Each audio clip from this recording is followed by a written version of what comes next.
Welcome to Bind EduTech, and this is a continued class of the chapter Going Places. हम लोग इस chapter के climax discuss कर रहे हैं, टेक्स्ट भी देख रहे हैं, उसका एक्सप्लेनेशन भी देख रहे हैं। और इस क्लाइमेक्स में अभी तक सोफ़ी के बारे में हम लोगों ने देखा कि कैसे सोफ़ी जो है वो अपने ही बनाए हुए झूठी बात को रियलिटी मान बैठती है और डैनी कैसे से मिलने के लिए जाती है, कैनाल के उस तरफ बैठती है, वेट करती है। और जैसे जैसे टाइम पार होते जाता है वैसे वैसे उसका संदेह जो है, डाउट, वो बढ़ता जाता है। डाउट उसको इस बात का था कि डैनी कैसे नहीं आएगा तो मैं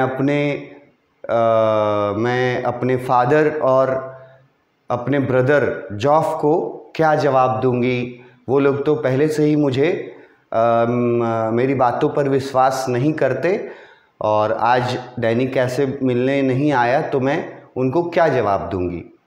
ये सब वो अपने माइंड में सोच रही होती है। और वहाँ तक जो हम लोगों ने पढ़ा था, वहाँ एक की वर्ड आया था, बर्डन ऑफ सैडनेस। ठीक है, सोफ़ी को अब रियलाइज़ हो रहा था कि ये जो अनरियल ड्रीम्स देखने का नतीजा है, जो अनरियल ड्रीम्स देख करके और उसको फिर रियलिटी समझ लेना और फिर उसी में जीने लगना, ये जो है, ये इसका एंडिंग जो है वो डिसअपॉइंटमेंट और सैडनेस के बर्डन के रूप में होता है। और क्लियरली लिखा है कि सोफ़ी भी ये सोच करके बहुत उदास थी कि उसको इस बर्डन के साथ ज़िंदगी भर जीना पड़ेगा और वो उन लोगों को गलत साबित नहीं कर पाएगी जो लोग पहले से ही उस पर डाउट करते हैं। लेकिन बीच बीच में सोफ़ी जो है वो एक बात और दोहरा रही थी। बीच बीच में वो खुद को सांत्वना दे रही थी, खुद को कंसोल कर रही थी, ये बोल करके कि जाने दो, लोग क्या सोचते हैं इस पर मेरा कंट्रोल तो नहीं है। बट वो अब इस बात को रियल मानती है और वो ये सोचती है कि मैं और डैनी दोनों जानते हैं कि हम लोग मिले हैं, और बाकी दुनिया उस पर विश्वास करे या ना करे उससे मुझे कोई फ़र्क नहीं पड़ना चाहिए। और मुझे अपना सिर ऊंचा रखना है, मुझे कॉन्फिडेंट रहना है, ये सोच करके कि हम और डैनी मिले थे। ये सब चल रहा था। सोफ़ी का खुद से बात करना, ये बार बार बताया जा रहा है कि Sophie continues to talk to herself, कि सोफ़ी जो है वो खुद से बातें कर रही है वहाँ बैठ करके। और उसके बाद सोफ़ी जो है वो आखिरी में ये भी सोचती है कि अगर वो इनवाइसेग एक वर्ड यूज़ किया गया था यहाँ पर तुम्हारे टेक्स्ट में, यहाँ देखो एक वर्ड इनवाइसेग, जिसका मतलब हम लिखे थे टू इमेजिन। तो सोफ़ी जो है वो वहीं बैठे बैठे इमेजिन भी करती है कि वो स्लोली वॉक करते हुए अपने घर पहुंचती है, और जब अपने भाई जॉफ को बताती है कि डैनी नहीं आया तो जॉफ डिसअपॉइंट हो जाता है। और जॉफ जो है वो गो आउट लिखा है, अपने रूम से बाहर निकल जाता है। He will loudly shut the door, और बाहर निकलते हुए स्लैम द डोर लिखा हुआ था टेक्स्ट में, कि ज़ोर से दरवाज़ा बंद करके जाता है। जबकि सोफ़ी जो है वो उसको ये यकीन दिलाने में लगी हुई रहती है कि डैनी कैसे से उसकी मुलाकात जो है वो सच है, बट उसका भाई जॉफ जो है वो गुस्से में दरवाज़ा पटकता हुआ बाहर निकल जाएगा, ऐसा सोफ़ी बैठ के सोच रही है वहाँ वुडन बेंच पर। फिर ये वाला सेंटेंस भी आया था, वेरी इंपॉर्टेंट है। It is very difficult to accept that Danny did not come, it is a sad thing. ये बहुत मुश्किल हो रहा था सोफ़ी को, ये इस बात से बहुत डिसअपॉइंटमेंट हुई थी, and it is very difficult to accept, क्योंकि सोफ़ी जो है वो अपने घर वालों को ये बात साबित करना चाहती थी कि मैं डैनी कैसे से मिली थी, और अब साबित नहीं कर पाएगी क्योंकि डैनी कैसे आया नहीं। तो सोफ़ी को बहुत सैडनेस फील हो रहा है, और यही सैडनेस का बोझ लिए हुए फाइनली वो वहाँ से उठती है।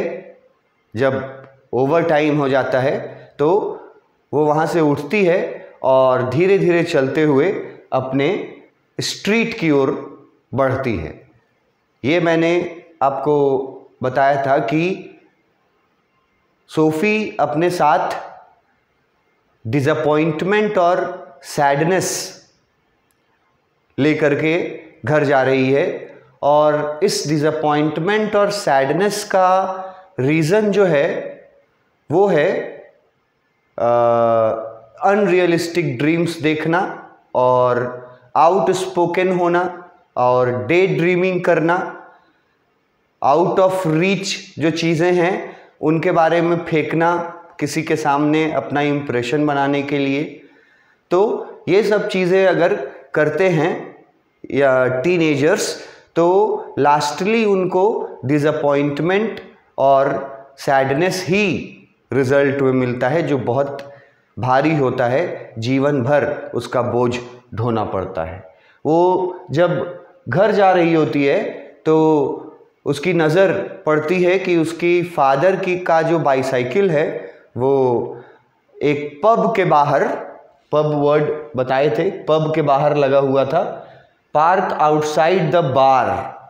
उसके फादर का साइकिल जो है वो पार्क किया हुआ था आउटसाइड द पब, बार यहाँ यूज़ किए हैं। और कैसे पार्क किया हुआ था बाइक मोटरसाइकिल वो भी देख लो।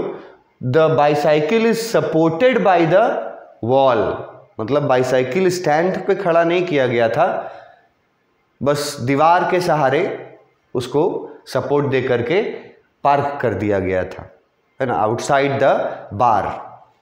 तो सोफ़ी जो है वो ये सोच करके थोड़ा रिलैक्स्ड फील करती है कि चलो अभी जब हम जाएंगे तो कम से कम मेरे फादर जो हैं वो घर पे नहीं हैं, यहाँ पब में हैं, तो मेरे फादर का सामना मुझको नहीं करना पड़ेगा, या उनके क्वेश्चंस का सामना नहीं करना पड़ेगा, उनको नहीं फेस करना पड़ेगा। ये सोच करके वो थोड़ा खुश होती है, रिलैक्स्ड फील करती है। यहाँ से भी अच्छा क्वेश्चंस बनता है कि वापस लौटते वक्त सोफ़ी क्या देखती है या क्या देख करके उसको किस तरह से खुशी होती है या कैसे वो रिलैक्स्ड फील करती है। तो यहाँ से क्वेश्चंस बनते हैं और पूछा जाएगा, तो आपको जवाब देना है कि वो जब वापस आ रही थी तो उसने देखा कि उसके फादर का बाईसाइकिल एक बार या पब के सामने दीवार के सहारे पार्क किया हुआ था with the support of the wall. और ये देख कर के खुश रिलैक्स ये महसूस होता है सोफ़ी को कि चलो कम से कम अभी फादर घर पर नहीं हैं, तो मुझे फेस नहीं करना पड़ेगा उनको। ये सोच करके वो रिलैक्स महसूस करती है, तो उसी को हैप्पी बताया है। She is happy to note that, ये वाला चीज़ फादर का बाईसाइकिल को देख करके उसको हैप्पीनेस हुआ, because when she reaches home she will not meet her father, कि जब वो घर पहुंचेगी तो उसको अपने फादर का सामना नहीं करना पड़ेगा। ये सोच करके थोड़ा रिलैक्स्ड महसूस होता है उसको। अब सोफ़ी फाइनली तो वापस जा रही है घर, है ना, वॉकिंग थ्रू द स्ट्रीट। अब एक और बड़ा अजीब सा इंसिडेंट होता है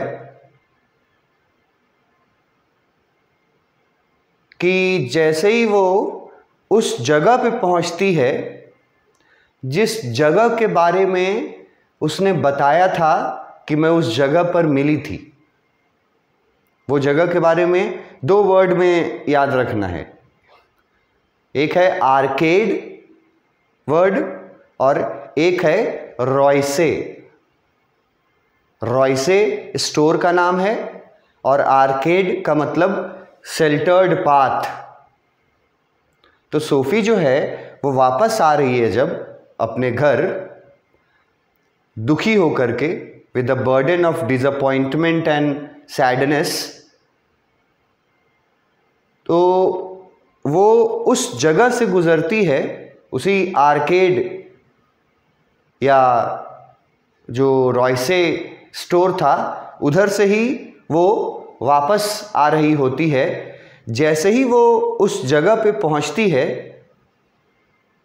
जहां उसने लोगों को बताया था कि मेरी मुलाकात हुई थी, उस जगह पे पहुंचते ही एक बार फिर से सोफी इमेजिन करने लगती है कि यही वो जगह था जहां मैं डैनी कैसे से मिली थी।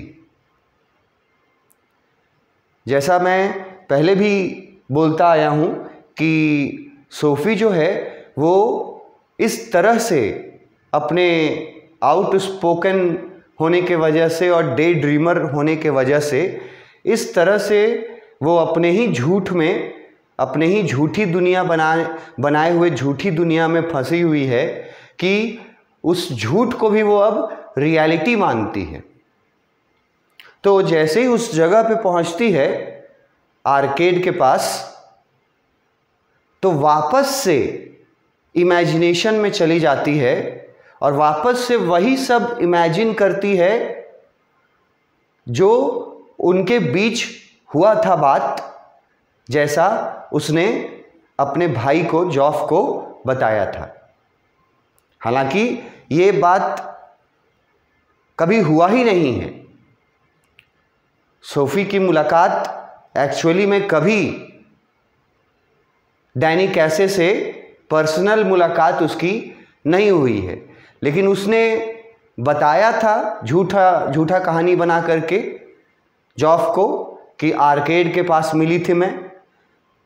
तो जैसे ही वो आर्केड के पास पहुंचती है, रॉयसे स्टोर के पास, तो एक बार फिर से वो इमेजिनेशन में डूब जाती है और फिर से फ्लैशबैक में चली जाती है और इमेजिन करने लगती है कि यही वो जगह था जहाँ पे मैं डैनी कैसे से मिली थी।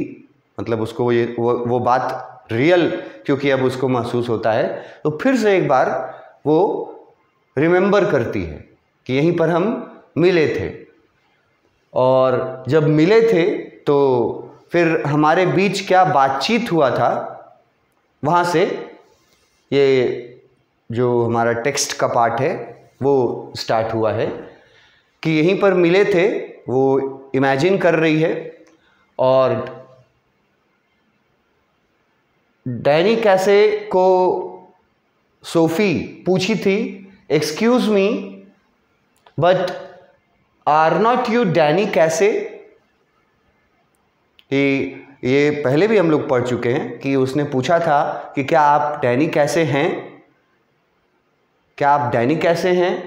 Coming through the arcade she pictured him again outside रॉयसेज।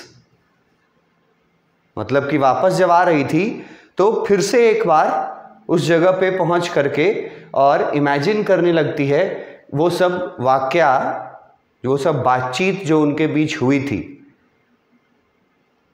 जैसा उसने जॉफ को बताया था, जो एक्चुअली में हुआ नहीं था। जो जॉफ को बताया था वो अब उसको रियलिटी समझती है, तो वो याद कर रही है, फिर से डूब गई उस जगह पे पहुंच करके। जैसे बहुत सारा जगह होता है ना हमारे लाइफ में, रियलिटी में जिस जगह से हमारी कुछ मेमोरीज़ जुड़ी हुई होती हैं। हमारा स्कूल हो, हमारा कॉलेज हो, या कोई भी जगह हो, कोई शहर हो जहाँ रेंट में रहे हों। और जब आप एक समय के बाद, एक लंबे अंतराल के बाद जब उस जगह से आप गुजरिएगा, तो वो मेमोरीज़ जो हैं उस जगह से जुड़ी हुई, वो मेमोरीज़ आपको सबको ज़रूर याद आती हैं, कुछ न कुछ जो उस जगह से जुड़ी हुई होती हैं, पुरानी मेमोरीज़। तो सोफ़ी को वही मेमोरीज़ याद आ रही हैं।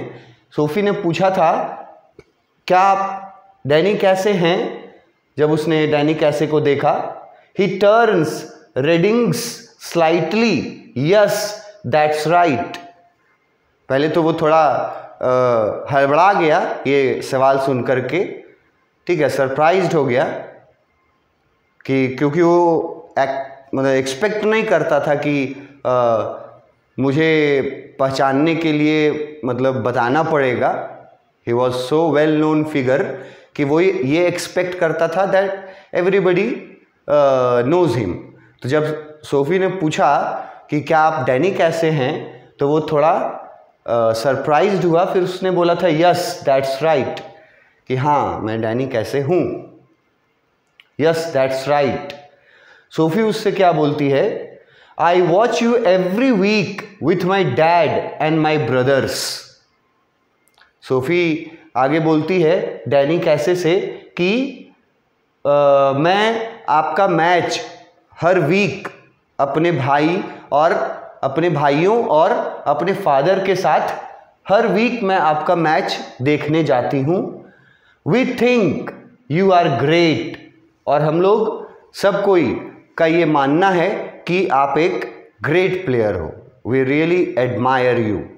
तो जैसे एक फ़ैन बोलता है अपने पसंदीदा सेलिब्रिटी को, तो वैसे ही सोफ़ी जो है वो जब मिला था डैनी कैसे, जो वो झूठा कहानी बनाई है उसके बारे में बता रही है कि उसने डैनी कैसे को बताया कि मैं और मेरी फैमिली हर सैटरडे को आपका मैच देखने जाते हैं, and specially we think you are a great player. ये वो बोलती है डैनी कैसे को। तो डैनी कैसे का रिप्लाई क्या आता है? डैनी कैसे का रिप्लाई आता है, oh well now that's very nice. Danny कैसे जवाब देता है कि वेल ये तो बहुत अच्छी बात है कि आप लोग मुझे पसंद करते हैं। I wonder would you mind signing an autograph. और फिर सोफ़ी जो है वो बोलती है कि क्या आप मुझे एक ऑटोग्राफ देंगे। यही सारी बातें वो रिवाइव कर रही है, वो झूठी बातें जो उसने बताई थी जिसको वो अब सच मानती है, वो रिमाइंड कर रही है उन बातों को कि क्या क्या बात हुआ था, कैसे कैसे बात हुआ था, और वो उनसे ऑटोग्राफ मांगी थी। His eyes are on the same level as your own। वो एकदम आमने सामने खड़े थे। सोफ़ी रिमेंबर कर रही है, रिकॉल कर रही है कि आमने सामने खड़े थे और उनकी आंखें, आईज सेम लेवल पे थी। आंखों का सेम लेवल पे होने का एक सिंपल मतलब निकलता है कि परहैप्स ये उनके हाइट को दर्शाता है कि दोनों एक ही हाइट के थे। जैसे दो व्यक्ति अगर हैं और उनकी लंबाई अगर बराबर होगी तभी उनकी आंखें एक दूसरे के सामने आएंगी। तो यहाँ लिखा हुआ है his eyes are on the same level as your own, कि उसकी आंखें जो हैं वो बराबर लेवल में थी सोफ़ी के आंखों के, मतलब दोनों का हाइट जो था वो लगभग बराबर था। His nose is freckled. फिर उसके नाक के बारे में डिस्क्राइब करती है कि उसका नाक जो है उस पे कुछ ब्राउन स्पॉट्स थे।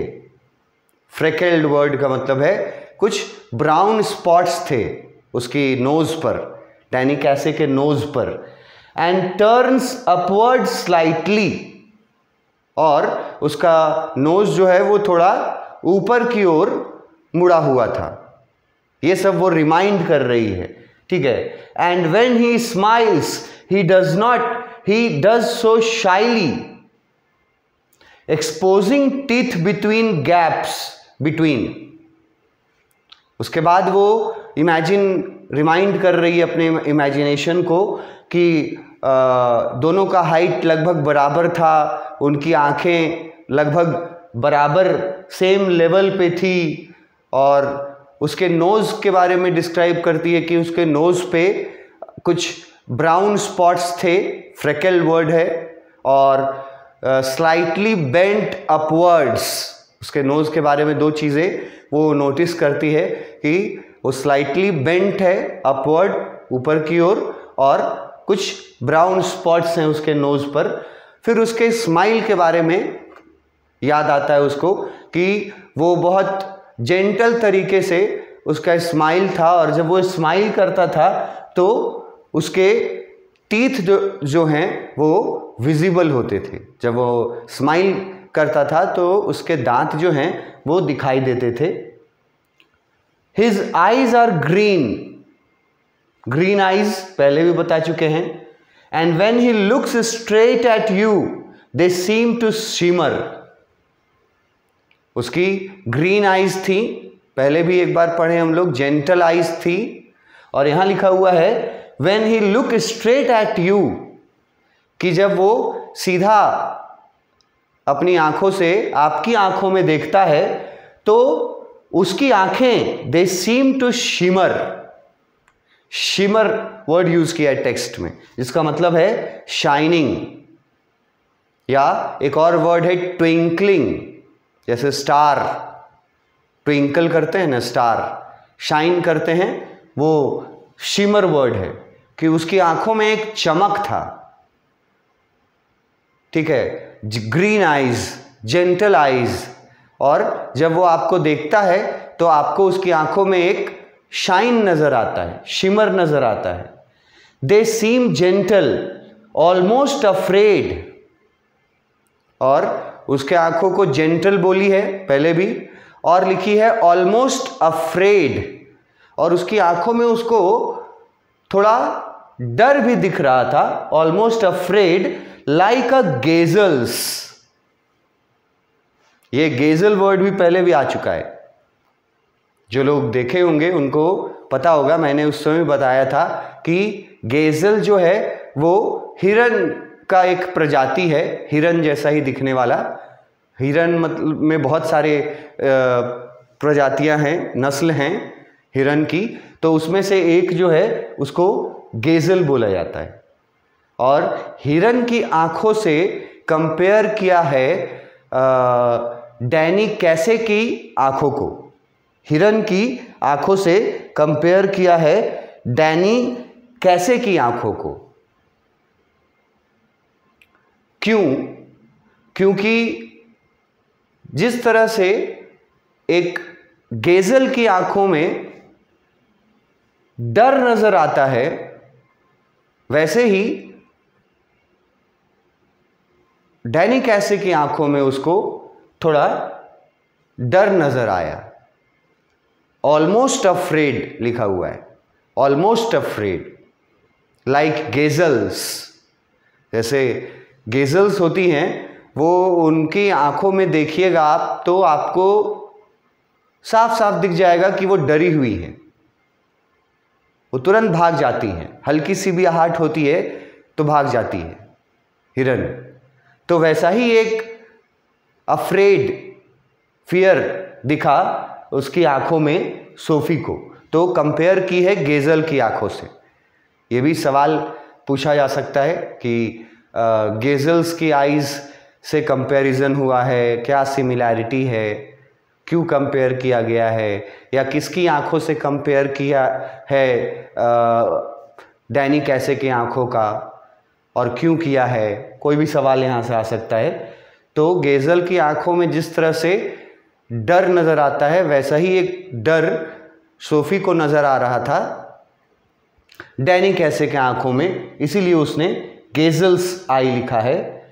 और एंड यू लुक अवे, और फिर जब आप अपनी नज़र उससे हटा लेते हैं, you let his eyes run over you a little, तो आपके नज़र हटाने के बाद भी वो आपको थोड़ी देर तक देखते रहता है, and then you come back to find them slightly breathless.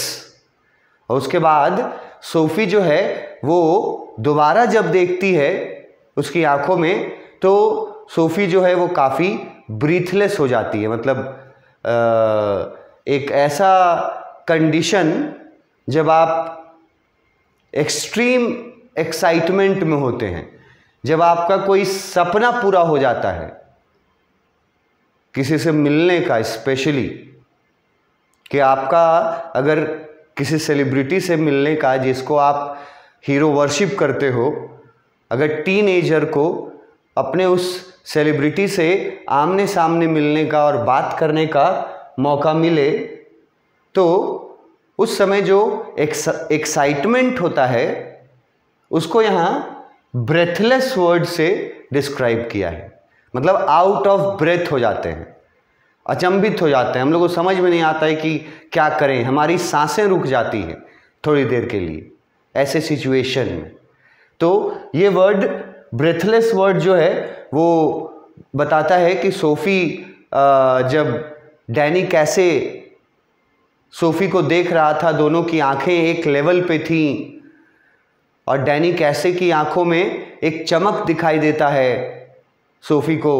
फिर सोफ़ी अपनी नज़रें हटा लेती हैं डैनी कैसे से, उसके बाद भी थोड़ी देर तक डैनी कैसे उसको देखते रहता है, और वापस जब सोफ़ी डैनी कैसे को देखती है तो सोफ़ी जो है वो ब्रेथलेस हो जाती है, आउट ऑफ ब्रेथ हो जाती है, मतलब एक्साइटमेंट में आउट ऑफ ब्रेथ हो जाती है, ये लिखा हुआ है। ठीक है, तो ये सोफ़ी जो है ये कर क्या रही है,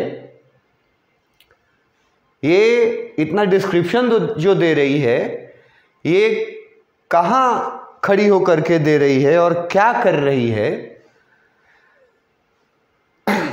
ये वो वापस आते वक्त इमेजिन कर रही है कि जब हम मिले थे डैनी कैसे से तो इसी जगह मिले थे और ऐसे हमारी बातचीत शुरू हुई थी, वो पूरा डिस्क्राइब कर रही है, फिर से री इमेजिन कर रही है, रिकॉल कर रही है उस इंसिडेंट को जो कभी हुआ ही नहीं है रियलिटी में।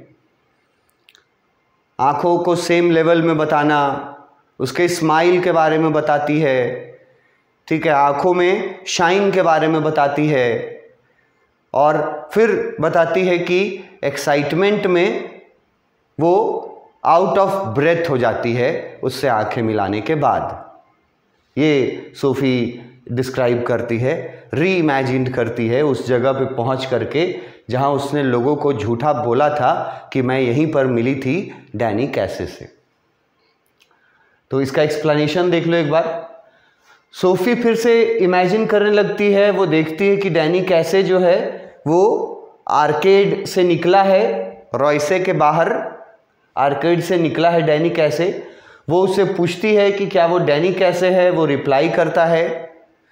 सोफ़ी कंटिन्यूज हर इमेजिनेशन, सोफ़ी अपना इमेजिनेशन कंटिन्यू करती है।